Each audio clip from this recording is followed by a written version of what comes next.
Thank you for joining us today to this webinar that is dedicated for people that are thinking of returning to the UK.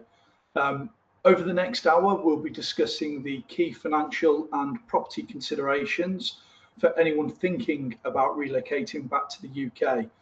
And whether you're already making plans or simply exploring your options, our aim is to give you practical guidance to help make the process as smooth as possible. And we've brought together some specialists covering a range of topics, including UK property, tax and wealth planning, mortgages, foreign exchange as well. So you've got access to expert insight across every stage of your journey. So I'm going to introduce the panel to you. I'm going to start with myself. My name's Jonathan Hanford. I'm an executive consultant at Fine & Country. I've got nearly 30 years of working in the prime property market, so very well versed upon what's happening on the coalface within the UK housing market. Next, we have Neil. He's a financial advisor at Blevins Franks. Neil, if you want to introduce yourself and just say hello for a minute, that would be great.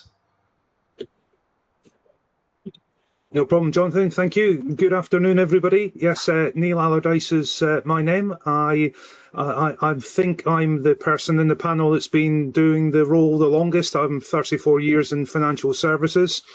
I was an engineer in the Royal Navy before I started, though, so completely different careers. And the reason I got into finance is I loved investing when I was a young kid. So that's how I ended up coming into it. I've spent quite a lot of time on the investment side, but I also do quite a lot on the tax side now. And one of the things that's interesting about tax is, of course, it's always changing. And with working in the cross-border space, I mean, you then don't have one tax regime to worry about, you have several. So very interesting work for me, and I really enjoy this line because everybody you meet slightly different. Really interesting, and you hear some great war stories as well, Jonathan. Wonderful. Okay, we've got some brilliant questions that have been fielded to you, so can't wait to draw upon your expertise a little bit later. Next on our specialist list of panelists, we have Chris, who's Head of Private Finance and Clients at Ennis Global. Chris, do you want to give a little introduction to yourself? Hello, everyone, and thank you so much for joining. Lovely to be on this panel, and thank you, Jonathan, for the intro. So I am Chris Lloyd. I'm Head of Private Clients at NS Global, and what my company does is tailor creative lending solutions for clients predominantly looking to purchase, refinance property in the UK, but for clients based anywhere in the world. We are very much different from your standard mortgage brokerage in the sense that whereas the standard high street banks will typically only lend to clients that have been resident in the UK for the last sort of 2 to 5 years, we can specialize in helping clients that may potentially be staying overseas and looking to purchase in the UK, or predominantly moving to the UK and then looking to purchase property. So that's in a nutshell what we do, and I'm sure during the course of this webinar today, I can give you a bit more of an overview of exactly how we can help in different cases. Wonderful. Okay, Chris, thank you very much. And then last but not least, we have Steve, our currency expert at Lumon, Partnership Director. If you want to do an introduction, Steve, that'd be great. Yeah, thank you for having me, and welcome everybody. Yeah, my name is Steve, and I'm a very property savvy currency brokerage firm.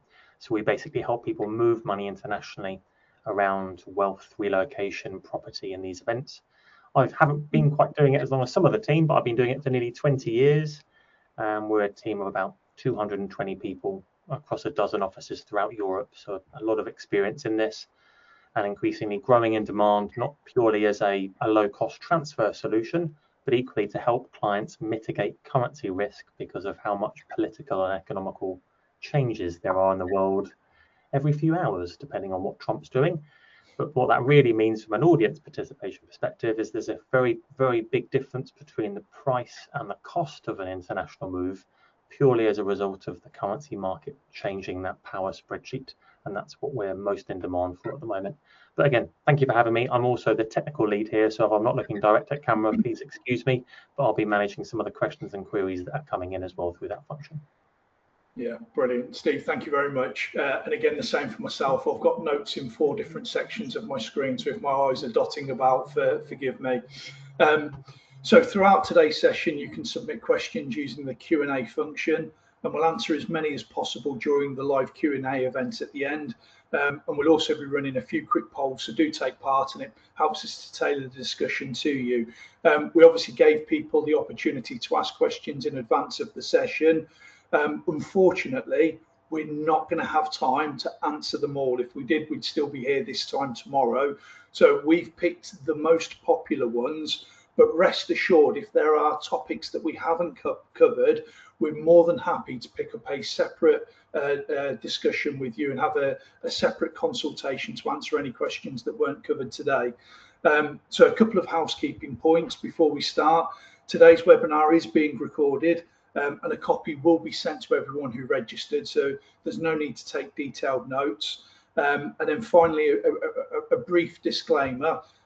Today's discussion is for general information purposes only and does not constitute financial, tax, mortgage or legal advice. Everyone's circumstances are different, so we'd always encourage you to seek independent professional advice before making any decisions. So thank you very much for that, and with that we're going to get started.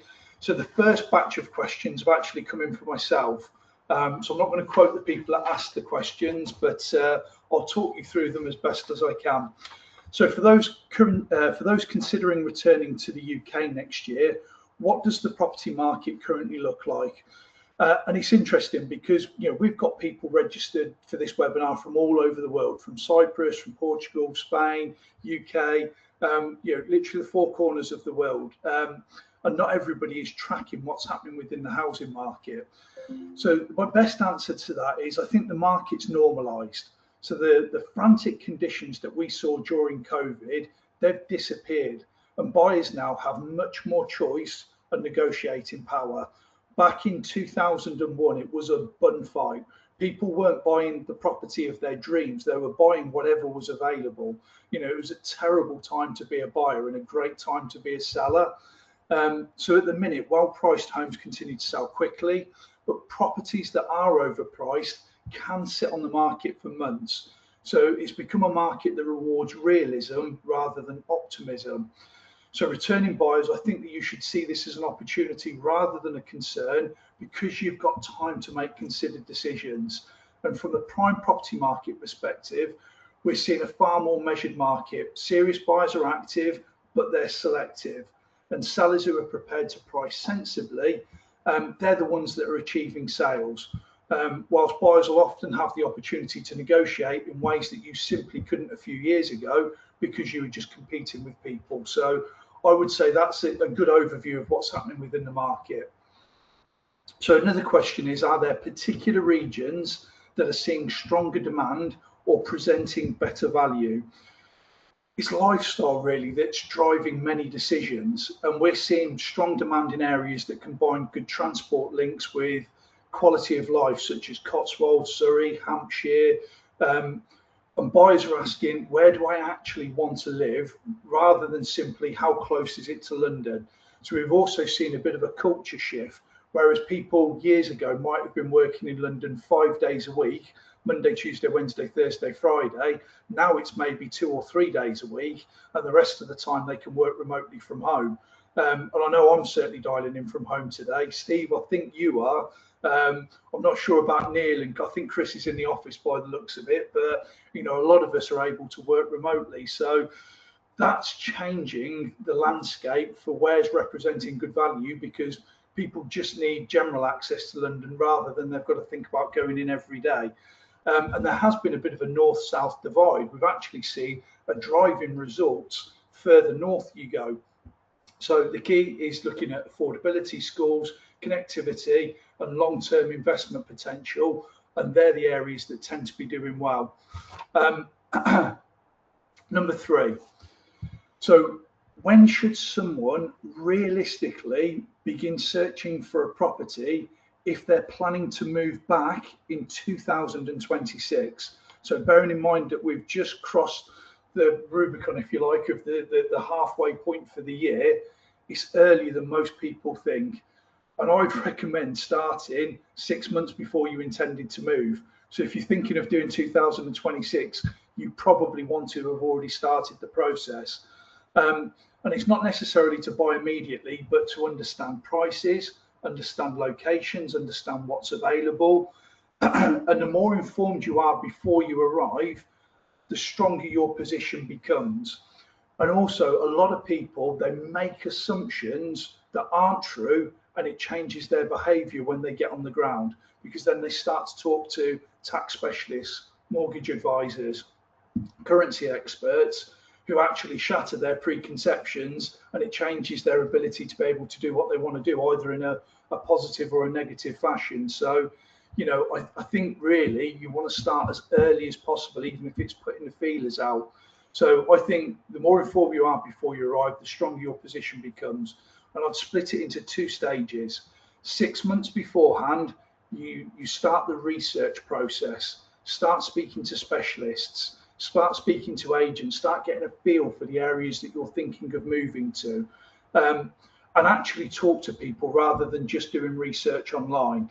You know, get involved in local Facebook groups and things like that to start to understand what it's like, and ask the questions of local people rather than agents, because they'll be much more honest with you.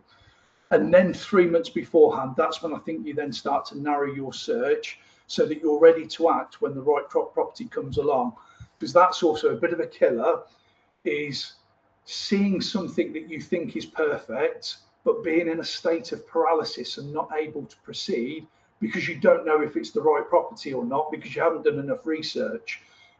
So again, the more research you do, the more informed you are, the quicker that you can act when the right opportunity comes along. So number 4, what are the biggest mistakes you see returning expats make when buying property in the UK? I think the biggest mistake, and I see this all the time, is trying to compress every decision into a single short visit back to the UK.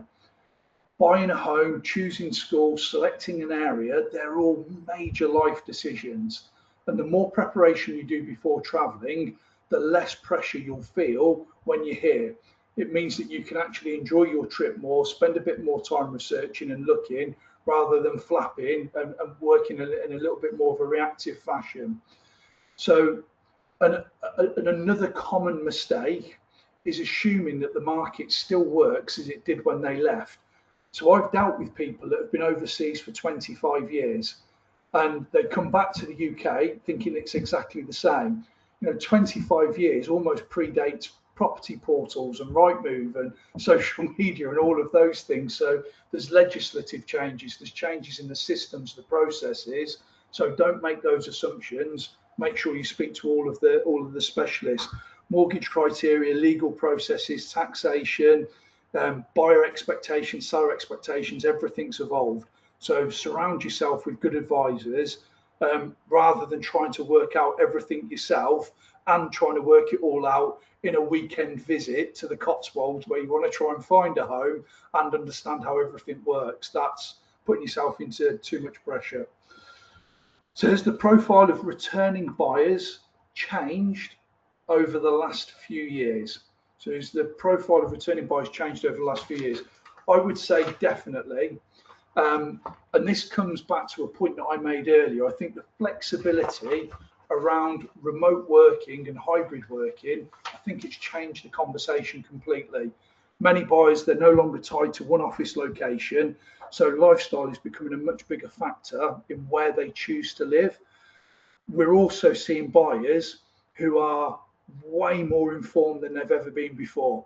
You know, everybody's got things like ChatGPT at their disposal, and they can check and double check things. So, you know, it's not a bad thing. They're well informed. They can make the right decisions.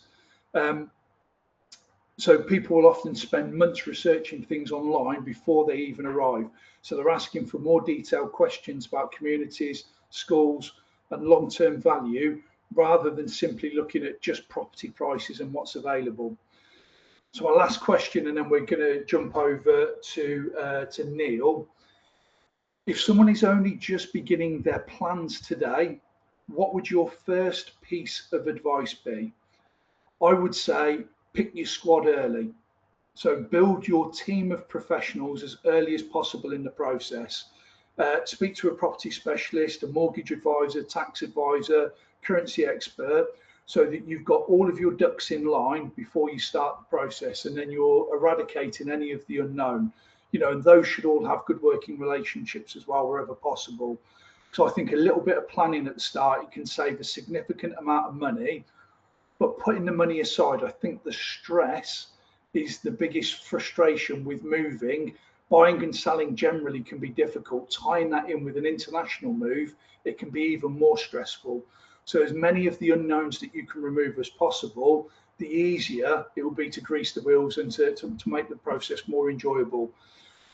Don't start by looking at houses, which I know is the polar opposite of what everyone does. People will start looking at houses, they'll fall in love with something, and then they'll try and backfill all of the stuff that they should have started with. So decide how you want to live, the right area, schools, transport links, understand your ability to be able to buy in terms of finances, tax, everything else, then start to look for property. And if I was to part with one thing, I'd say the one thing I'd encourage every returning expat to remember is that buying a property in the UK isn't just about the bricks and mortar. It's about rebuilding a new life. And the more planning you do before you board the plane, the smoother the transition will be. So they're the top questions. There are some others that I haven't got the time to go through, but again, happy to pick up a dialogue with anybody outside of this call if there's stuff that you want to talk through in more detail. But for now, we're going to jump across to Neil, and we're going to talk more about tax and planning. So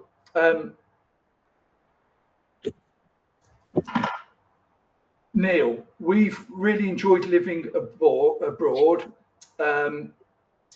but our circumstances have changed and we'll be returning to the UK sooner than expected. What financial planning should we do before we move? Well, Jonathan, I'll start by saying I have some screen envy as well. If you've got 4, I've only got 2 here, so I'll be looking up in that direction sometimes. But yeah, really interesting question, and there are probably 3 main components to that, 2 of which relate to how long you've been abroad, and the other one relates to which type of investment you have. So the first one would be, if anyone's, because they said in the question sooner than expected, one of the key things to understand is if you have been in the UK but you've left and are coming back within 5 years, you potentially have some tax traps there. Namely, that the revenue will be looking to tax you on any gains that you've realised for investments you held before you left the UK. So in other words, they do this to stop people just being able to go away for a short period of time and realise gains. They would also potentially, if you've taken more than £100,000 out of a UK pension scheme while you were abroad and come back within 5 years, that's also potentially then going to land you with a large income tax bill. So not necessarily things you can do as such, but definitely, as you were saying, that you need to be aware of that tax trap that's going to come back. If you're going to come back. And I guess the advice would then be, if you are anywhere near that 5-year window, if you're in that scenario where you're likely to be caught out, then is there any way you can avoid coming back to the UK, even if that means going to another country for a short period of time? So that would be the first one. The second thing is quite an unusual one, in that in my 34 years in this industry, there's only twice that I've ever known a government introduce a piece of legislation that makes things easier. They all like to tweak things and add complexity and what have you, and it's incredible. But for the second time, the current government changed the rules on what they call domicile status, which people are probably familiar with. And This change was really an attack on people who claimed non-dom status. In other words, they lived in the UK, but they had assets worldwide and didn't pay taxes on those. And it used to be people leaving who considered the UK as their natural home. Even if they went abroad, regardless of how long they went abroad for, it was quite difficult to shake off those ties. But the new rules basically say if you've been abroad for more than 10 out of the last 20 years, then when you come back to the UK, anything that's not in the UK is no longer subject to UK inheritance tax for those first 10 years you're back.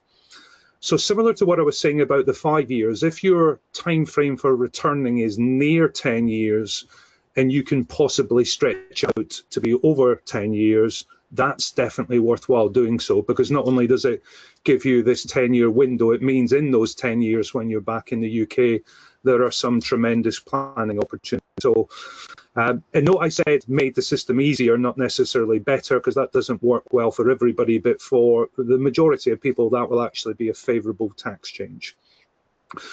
The third and final thing again is what type of investments do I actually own? Should I do with anything with them? Because if you've got investments that you bought once you left the UK and those are showing gains, which, you know, fingers crossed they are, then if you do nothing and you become a UK tax resident, then realise those gains, then you're going to be paying UK taxes on them. So you might want to consider, do I have any investments that I can sell, realise the gains, and then reinvest the money so that you're starting from a fresh tax position. And again, whether or not you would do that would depend on the tax position in the country you're in versus the UK.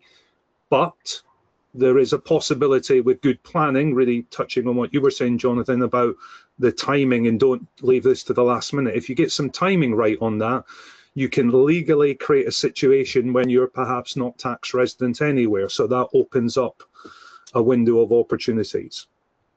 The final thing related to that, the type of investments, is this new 10-year rule also brought in a 4-year rule for people, which was once you're back in the UK, if you qualify for the 10 years, what they call non-long-term residents, then the first 4 years you're back, you can realise gains, and any income from investments held outside the UK, you can do that with paying no UK taxes. So there really are a lot of planning opportunities for people who are in those sorts of scenarios and who give themselves the time to think through the opportunities. Okay, I love that. Brilliant. So again, don't look at houses first. Make sure that you've got your tax position clear, because it can have a profound impact upon what you're working with. So sometimes people forget. It could probably pay for buying your house in some cases as well if you get the tax planning right. So there you go. Look, collectively, the tips from everybody today, and I've seen the swing. It can be the difference of 10 to 20% of their purchase price based upon the advice of all of the people. So it's definitely an important thing to think of. So another question. Yeah. Although we're returning permanently, we'd like to keep our property in Portugal for holidays and family visits. Are there any financial or tax implications we should consider? Yes is the answer, and although the questioner asks about Portugal, what I'm going to say generally applies to most other regimes as well, certainly countries in the EU. And the thing is, because of most countries, the UK has a double tax treaty with. And in that tax treaty, what it basically says is if you own physical property in a country, then the country in which the property is located retains primary taxing rights. So even if you're back in the UK, if you have a Portugal property, it's still the Portuguese still have the right to apply their taxes to it. So that would be one of the main things to be aware of. You might still be liable for taxes when you're abroad. And similarly, because it's property, most countries don't have an inheritance tax at the level we have it, but they have some form of inheritance tax, usually called something like a succession tax. So owning that property will mean you are still liable for succession tax or their version of inheritance tax in that country. It's also another interesting one just in the nuance. I mean, people might have read a lot in the papers in the last year or two about Mallorca and other places where there's deemed to be a huge influx of tourists, and they've pushed prices up and what have you. So there's a lot of places now have additional taxes if that property is no longer your primary residence, and they're not always large, but they have to be paid, and if they're not paid, that falls foul of effectively the regime over there. So again, not something you want to get into, so it's be aware of the taxes. The final point on that one would be, we have had a lot of people who have come back, but they've retained their property abroad for exactly the same reasons the questioner states, for family and holidays. I would just say, thanks to the introduction of the entry-exit system in a lot of European countries, this digitization where it's all being logged and fingerprinted now. You need to be therefore very careful if you're planning to spend a lot of time in your home that you're retaining abroad. You need to be careful you're not falling foul of any rules around tax residence, because I think it was back in March, the EU released some early figures and said 16,000 people had been denied entry, of which 4,000 of them were for overstaying more than a cumulative 90 days in the last 180. So just be very careful in that regard as well, that you're not inadvertently triggering, a situation where somebody wants to claim your tax residence in a different country. Okay, fascinating. And if you're coming back to the UK, do you need to notify HMRC? There's no legal requirement to actually do that. Most people think there is, but there's actually not. But if you have unreported income or gains, so income from investments, for example, held offshore, or you have gains from offshore investments, or you are required to file a self-assessment return, if you tick any of the boxes there, then yes, you definitely should, because if you don't, I can guarantee you HMRC will catch up with you eventually. And this is becoming truer and truer. We've already got exchange of information, but there's a new agreement starting in 2029 where there's going to be a huge exchange of information between countries. And although that's not starting to 2029, it's going to go back as well. So it'll look at back at periods before that. So the risk is, if you don't think you need to, but you do, and you don't register, you could have HMRC coming after you, which means filing, returns for previous years, fines for not filing, interest on any tax due, surcharges on that. So unless you're 100% sure that you don't need to register, our advice would always be let HMRC know you're back. Okay, fair enough. So another question, what are the biggest financial mistakes you see people make before becoming a UK tax resident again? Well, I think it's things like there's probably two there. They come back and think they will, deal with the situation after they're back, in which case they've lost the opportunity to do a lot of the planning, would be one aspect. But the second thing, and again, this kind of ties in with what you were saying about buying the property first and going down that road, is people vaguely have an understanding that often to be tax resident somewhere, it comes down to the number of days you spend in a place often. But many of the conditions actually are a bit broader than that. So, for example, in the UK, if you buy a property here and you've sold one abroad, you have nothing to live in there and you're returning to the UK, then as soon as you arrive in the UK, you're deemed to be tax resident for income tax and capital gains tax purposes. It doesn't matter the number of days, effectively. It's your only home, and that's a broader part of the tax residence test. So again, I would say it's vital that people take advice if they can before they come back to understand those two things, because what they will find is usually a world of planning opportunities available to them. But if they come back and they've already done it, then it's much more limited. Yeah, okay, your options become limited, understood. And aside from what happens in the UK, what should people remember to do in the country that they're leaving? Are there common administrative steps that people often overlook? Not overlook as such, more just misunderstand again. I mean, people sometimes think, oh, well, I'm coming back to the UK and I've told HMRC I'm coming back and when I'm coming. And for some reason, they think HMRC will therefore inform the foreign tax authorities, and that's just not the case. So it's basically what should they do? It's make sure they've informed the tax authorities wherever they are that they're leaving and tell them when they're going. And again, when they're going is critical, because whether or not you're liable to report or pay any taxes in the country you're leaving is determined often by the number of days you've spent there.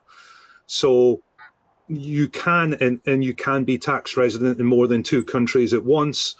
Things get a bit messy then, that's not nice. And then you have to look at the tax treaty for what they call the tiebreaker to find out where you are. So if you just inform your tax authorities, again, ideally well ahead of time, so you've got time to consider the position and act if there's something that's going to be beneficial for you, that they will tell you what the expectations are and what you have to do, so you don't get any unpleasant surprises. Okay, fair enough. I've got one last question for you, Neil. One partner is returning to the UK while the other intends to remain overseas for the foreseeable future. Are there any additional planning considerations in that situation?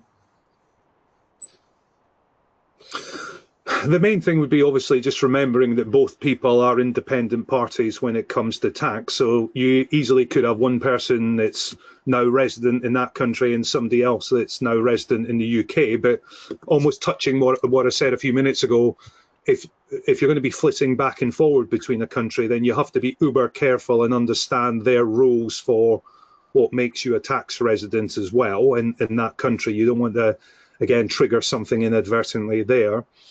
But the bigger one is often, for a number of reasons, people will hold various bank accounts, investment accounts in joint names, and because they're both abroad and they both get that favourable tax treatment potentially. And then one person comes back and that changes the position, and they generally, again, often forget about that and therefore don't do any planning around something, and because they think that one person's staying away and it doesn't matter too much. So again, just Jonathan, really like all the other answers I've given, it's just take advice, know what your options are before you do that, know how not to fall foul of the laws in the countries you're in. Once you do that, it's like everything in life, knowing is half the battle. So there you go. So there's another question I was asked, which was about people relocating from the States to the UK and one of them moving early. Are they both subject to the extra surcharge on stamp duty? And you are, if one of the two. So, there's things that you've got to consider. But if then both move over, then they can do a reclaim at a later date. But look, we've got loads of questions to go through. We need to jump across. Thank you ever so much for that, Neil. Fascinating insight. Thank you. Chris, over to you. One of the biggest questions that people have asked is whether obtaining a mortgage, having been a resident overseas, is it actually even possible? Yeah, so this is what I get asked on a daily basis, and it is very challenging for clients to really understand that there's so many lenders out there, and predominantly the high street banks do struggle with this. They want you to have lived in the UK for the last 2 to 3 years, have been paid in a GBP employment contract, or have a limited company or be self-employed within the UK and have that track record of UK earnings. Furthermore, they mostly want clients to have banking relationships and a credit footprint in the UK. I had an interesting one where a client came to me the other day as well, where she'd not been employed for, resident in the US, not been employed for the last 6 months, just because was planning to move to the UK, left last role and was sort of gradually moving over, which again would have been an issue for a high street bank, because they want to see that continuous employment beforehand as well. So yes, it can be really challenging. this is again exactly why we are set up as a firm at NS Global. We're very good at finding the right lenders that are just not concerned with a client's background. Why should they be penalised on moving to the UK and not be able to buy a property? Lots of our clients have significant income and also a really strong background in their profession. They move to the UK for the first time, continue working within that profession, same role, albeit just employed in the UK. Our lenders are not concerned with that. Often our lenders as well can help by opening bank accounts in the UK alongside doing the mortgage, and they're not concerned that the client doesn't have that UK background. It doesn't even need to be a British expat moving to the UK. This can be a foreign national moving to the UK for the first time. It's all about understanding the client, whether they have the income and the asset base moving forward to be able to make those mortgage payments. So that's brilliant. So your conventional lenders, they're off-the-shelf products. They're fit for a certain type of clientele. Obviously, the nature of what we're dealing with, it's more specialist. But here's a question. What if I'm a resident overseas and I haven't actually moved to the UK yet? So I'm not in the UK. Can I still get that mortgage prior to moving over? Or do I physically need to be on the ground in the UK to be able to do it? Really good question. And I'm going to link Steve in here actually, because he introduced me to a client that's doing a very similar thing to that. He is remaining resident over in the US, no plans to move to the UK permanently, but he does spend a lot of time in the UK with family. So he's increasing his footprint in the UK, where he is going to be over here a lot more frequently. So it makes sense for him to buy a property, and also his family can use that place as well. But he still will have employment in the US and also most of his asset base. This is not a concern for our lenders. Again, because he's got the income to say that he can support his running costs in the US and on the property in the UK, and we can demonstrate that even though it's in a foreign currency, we're able to satisfy the affordability, and they're able to gain comfort that he can support those mortgage payments. Equally, if he was looking to move to the UK on a full-time basis, that is something we could also help with. It's all about, again, understanding the client and making sure that they have the right means to be able to meet the mortgage payments for the amount required. Okay, love that. So many people have assumptions based upon mortgage markets and lenders based upon their experience of being overseas, and obviously they all operate differently. So in terms of your advice, when should somebody start speaking to an advisor during the relocation process? At what point do they pick up the phone? I liked your point with 6 months, and also not looking at houses too early can be a bit of a danger. We often get clients where they found the dream home, they haven't spoke to anybody regarding finances or anything yet, and it's, Chris, we need to get our offer accepted, we're going to lose the property, we're up against a cash buyer, we've got to move quickly now. And there's a real big danger with that. Like, these things do take time to put together, especially if you do have, assets in multiple jurisdictions, you're looking to move to the UK for the first time. I do think, at least 6 months before.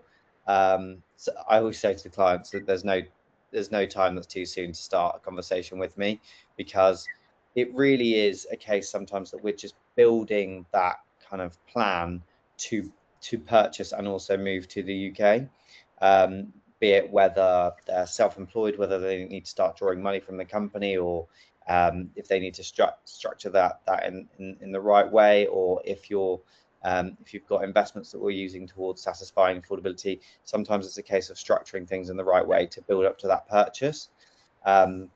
So I think in terms of the question, when do you speak? Yes, absolutely. As soon as you're even thinking of moving to the UK or considering that lifestyle change, pick up the phone to us. I can tell you potentially what's possible in terms of the borrowing amount, what the interest rates from today might look like. Appreciate they might change by the time you move to the UK, but often we can look to sometimes lock things in a little bit earlier on. And you just have an understanding of what your monthly payments can look like, what fees you're going to be paying, how the loan would be structured, what that would look like. So then that gives you a lot of confidence to go out and negotiate and know what your budget is to be able to buy a property. Again, that's the point. Obviously, we put them in touch with yourself, John, and just really handhold that process to make sure that a buyer is finding the right property and that they can actually afford those monthly payments.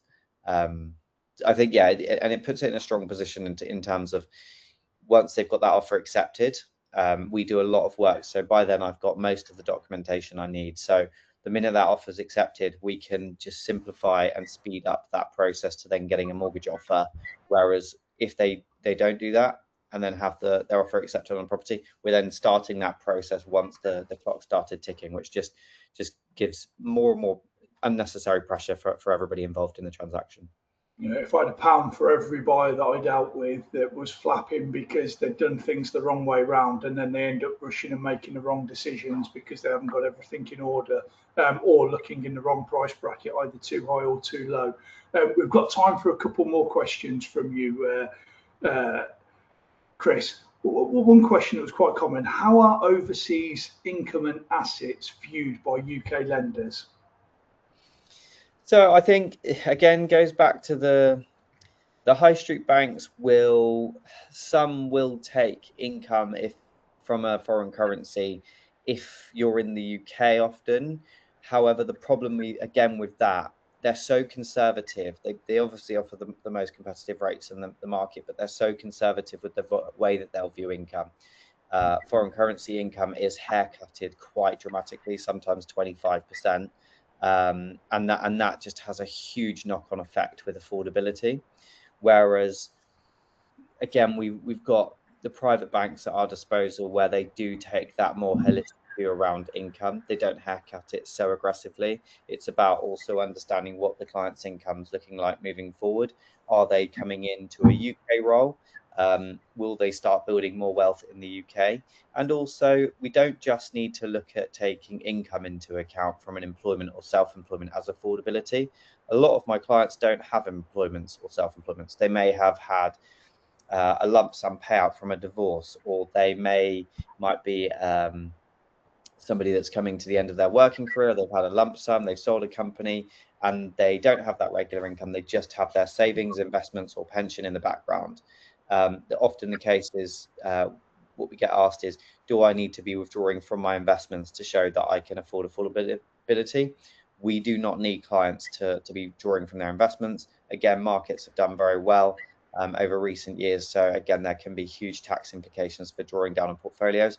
We can source mortgages for clients that don't have that regular income, and we can take the view that they could withdraw from that investment portfolio or savings if they require to be able to meet the mortgage payments. So yeah, we can take a much more pragmatic view on that.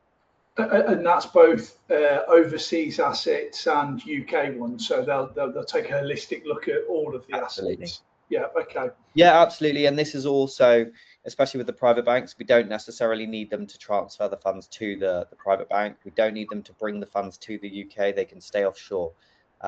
It's quite a slick way of looking at it.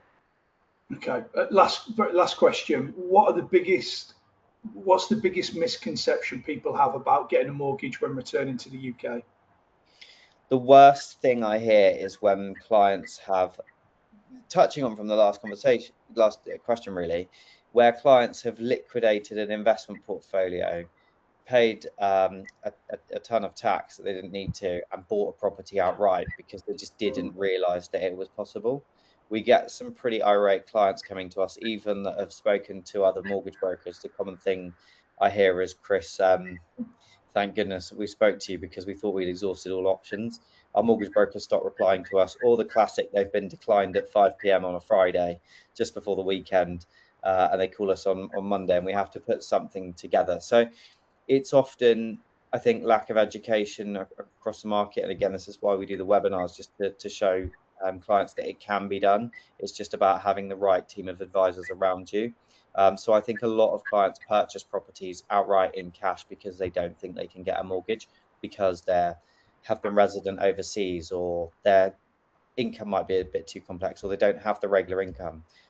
So I think that's the biggest issue we come up against. Again, it's not an issue. We can raise funds after they've bought the property to replenish savings, but it's making sure that, again, this is why I say there's no time that's too early to speak to us. It's making sure you have your ducks in a row and you understand that actually getting finance is viable, and you don't need to liquidate other assets to buy a property outright. You can get a mortgage. We can do anything up to, for international clients, anything up to 85-90% loan to value, to just keep that asset base held overseas still, and you can make your money potentially work harder for you elsewhere.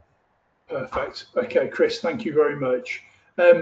Steve, quite often currency exchange is left to last, and it is in this sense in terms of the panelists. Yet it can be one of the largest costs when buying property overseas or returning to the UK. So many people simply transfer their money through the high street bank. Why is that? What's the difference between using someone like yourself or just transferring it through the bank? Hi everybody. Yep, that's a very common one, because people that have come across our industry and our service love us. Our biggest enemy is the fact that people don't know we exist, in a similar way as Chris's comment a moment ago. We're here for a reason, and we're a sizable firm adding a number of values to clients over there at the bank. First things first, ultimately, if we couldn't provide a financial benefit, we wouldn't be here. No one would use us. So very comfortable there's a financial benefit from a transactional perspective. But the bigger bit that we've had over 1,000 5-star reviews in the last 12 months, and the themes are always around personal point of contact, us actually contacting them. When was the last time the bank rang anybody? But equally, the biggest is because the market's moving so much, and I kind of alluded to this, the difference between price and cost is trying to proactively time that transfer. So to your point around having a big impact, if you're in the audience now and you're coming from Europe, this year so far, the currency market's changed your budget by over 4%. If you're sitting in the audience from the US, it's moved by over 5%. Might not sound by very much, but even in the last 30 days, again, if you're coming from Europe, it's moved by 2.5%. If you're coming from the US, it's 1.5% in the last 30 days. So a lot of the clients that we talk to think the currency is just transactional at the end of the to-do list, but it needs to be a lot higher up on that process that clients go through to better manage that power spreadsheet, for want of a better expression, to make sure that the property they've fallen in love with is still affordable when they come around to completion. So you've just made a valid point. That if it wasn't important, we wouldn't be here, and clearly you are here, and you've got 1,000 reviews. How much money do you move a day? We average out about 25 to 30 million sterling a day. Yeah. So not a small degree. Okay, brilliant. And are there any costs? No, there's no cost to speak to us, to engage with us, have what we offer as a currency consultation, so a personal review of what the market's doing and how it might impact budgets. No cost to transfer funds. How we make our little bit of money is the difference between where we buy and where we sell our currency. So it's built into the exchange rate that we offer. So the easiest way to summarize it is basically we're undercutting the price on the bank and the other suppliers, again, otherwise we wouldn't be here, while adding that personal service value, your personal point of contact, and trying to help you with timing transfers. And to Chris's example earlier with that client coming over from the US, a lot of clients think that, oh, I won't bother doing currency yet because I don't have a bank account. We can actually buy and hold funds for clients. We can buy forward for clients. So we, especially from the clients in the audience that are coming from the US, quite a lot of those end up buying the currency before they bought the property, just because they want to make sure that everything's add up. We did one not that long ago where the clients bought the funds and we're holding the funds, and they haven't even landed in the UK to look at the property yet. So a number of values, yeah. Okay. So a really good question that was asked by one of the people watching in advance is, exchange rates have moved significantly over recent years. What are you expecting over the coming months? And why is it important not to try and time the market? I'll just get the crystal ball out, right? Yeah, a lot of movement still to come. The volatility is still here. So when I first started, if the market moved by 0.5%, it'll be front news in the FT, it'll be huge. Whereas now, if we see that movement 2 or 3 times a week, it is a quiet week. So timing a transfer can be really valuable, really useful. But when we're having that consultation with a client, it's managing that in line with their risk appetite, their availability of funds, the capital controls they might have, That's basically alluding to the limits of how much money they can move at a time if they're a global client. And we'll have that conversation around worst cases. If you buy it now and the property costs you what it costs you and it got a bit better, you kick yourself. But equally, if you don't do it now and the rates get worse, will you kick yourself harder? So it's reviewing those options to make an informed, educated decision as to how the market is doing, and trying to get rid of some of the emotions or some of what the media might tell us is going to happen. Okay. Can you give me an example? So to give a real life example of what it would mean for somebody's purchase, maybe a recent case or something like that. Okay. You'll probably well, we've had loads of these, to be honest. My particular favourite is an American that rebought their family home on the South Coast. And we were introduced and started engaging and helping them at the time that the offer was accepted. So at exchange in the UK. They decided to lock in their funds at that point because their budget was pretty tight. After that consultation, they decided the risk wasn't worthy of it. They wanted to make sure that everything added up. So we did a forward contract, a buy now, pay later option. When the completion came around, we did the maths for them again. And if they had bought their pounds at the completion week rather than the exchange week, it would have cost them another $180,000.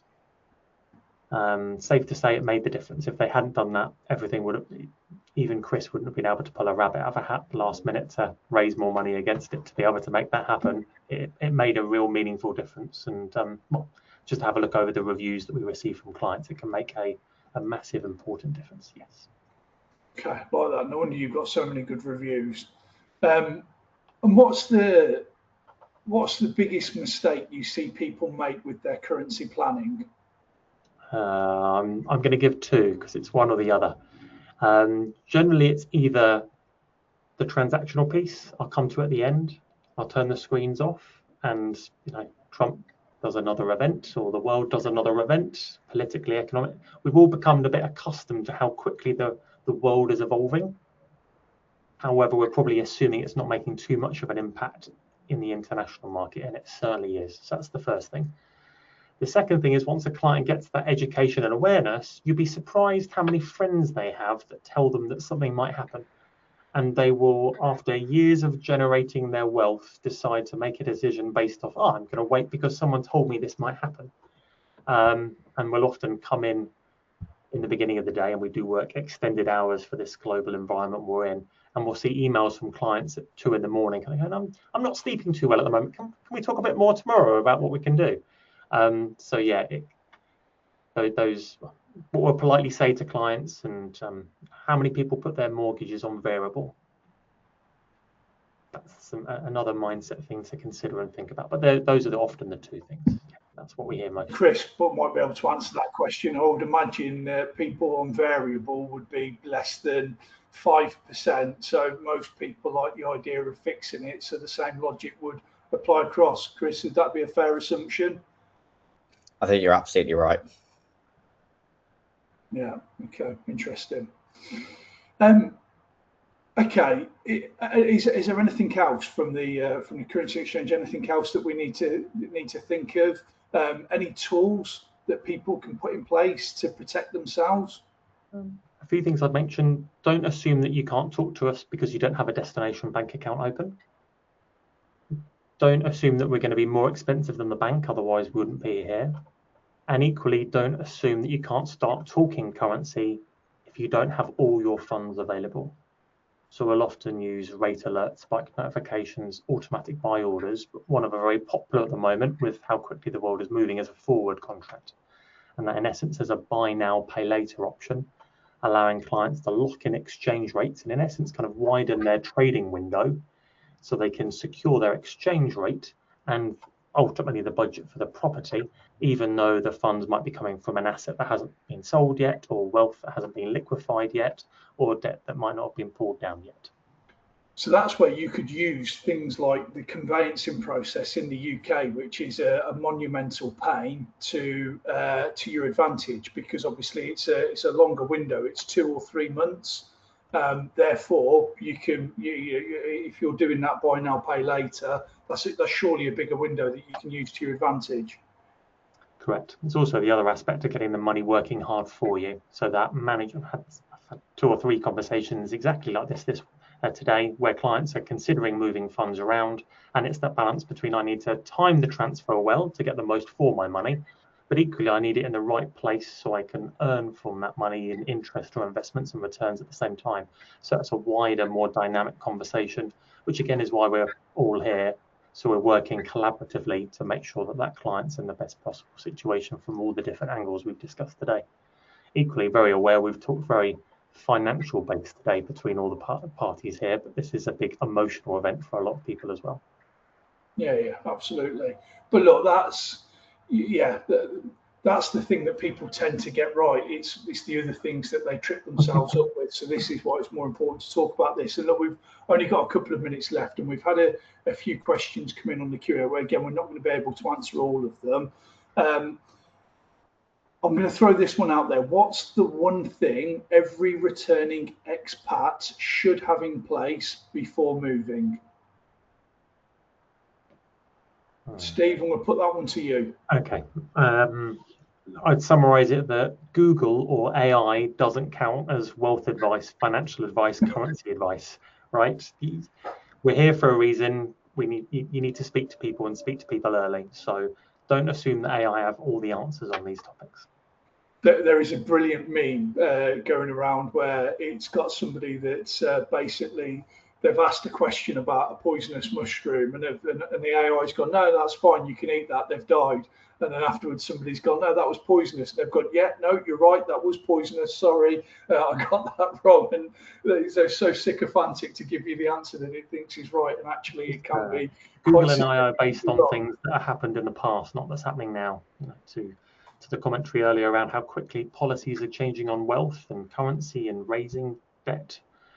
These are fast-acting environments that we all are experts in and work in. So, yeah, being well informed is important, but just make sure you're still talking to us all early as well. Okay, wonderful. Look, we've got 3 minutes left, and I'm gonna ask one question of each of you. If you could give one piece of advice in a single sentence, what would it be? Chris, I'm going to go to you first. I think don't complete on any transaction. Don't put any financially commit yourself to any kind of purchase until you have spoken to your team of advisors in the UK before doing so. And I think absolutely with the AI thing, you're right. I think the infrastructure, it's getting good, it's getting better, but I think AI is constantly learning that you cannot be speaking to somebody over the phone or face to face. We all are available to jump on Zoom calls with people, WhatsApp calls, whatever, even before a client moves to the UK. I think it's just make sure you speak to your advisors before you financially commit yourself to anything. Yeah, and it's got to be nuanced and specialist to the individual. You can't take generic advice that's just an echo of someone else's sentiments for someone else. It's got to be tailored and bespoke for the person that you're advising. And there's so many permutations. Steve, if you could give one piece of advice in a single sentence, what would it be? Don't forget to enjoy it. I get quite a few clients that go over and do searches and go, I didn't find the property of my dreams. And I kind of have to remind them that's part of the journey. You're learning and defining what you want and how you want to do it. So remember, this is supposed to be an enjoyable moment of your life when you're making these big decisions. And equally, that's part of the reason why we're all here, because we can guide you as well as we can to avoid the pitfalls that other clients have fallen into before you. Okay, perfect. Neil, what's your single sentence? Have a plan, which can be as unsophisticated as just having a checklist of really the major assets you own. Do you know what you're going to do with them? Do you know what the tax treatment is? If you do that, then you're pretty well covered. Okay, I like that. By doing that is. Well, look, I'm going to wrap things up by saying thank you very much to all of the panelists. Thank you very much to everyone that spectated today. My one single piece of advice in a single sentence is this. The UK is still a really desirable destination for people worldwide.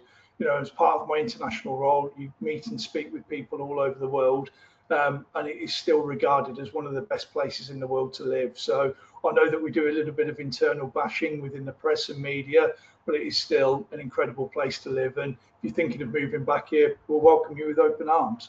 So thank you very much to everyone that's watched today. Have a wonderful evening, and hopefully see you at some point on the ground in the UK. Thank you, everyone. Thank you. Thanks, everyone.